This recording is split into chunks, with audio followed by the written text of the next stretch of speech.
council tax is based on property values that are over 30 years old. And so it means that what's ended up is that people who are poorer, lower income households end up paying more of their income in council tax than richer people do. People in the north of England pay more of their income in council tax than people in London and the southeast. It really is a broken tax system.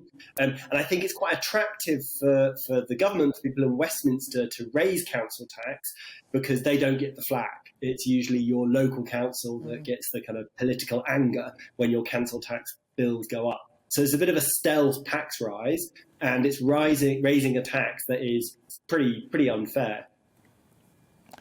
We haven't had, as Gloria's intimated there, we haven't had an increase in the sort of property valuations that council tax is linked to for a very long time. Do you think those may come soon, Robert? You obviously follow this debate very, very closely. And if those valuations are uprated, then, of course, a lot more of us are going to be paying a lot more in council tax.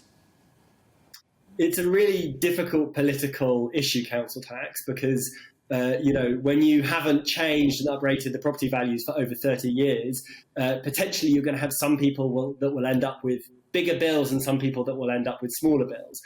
There's quite a lot of pressure from both Conservative MPs and Labour MPs to think about what would reforming council tax look like? How could you make it fairer, more proportional to people's income? So that's definitely something we need to consider.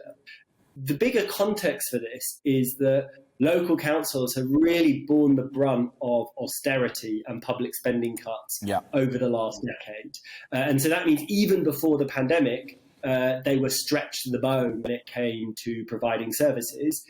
And at the same time, local councils are also responsible for paying for social care, which is just getting even more expensive. So there are lots of factors that are coming together that mean there's a lot of pressure to increase council tax.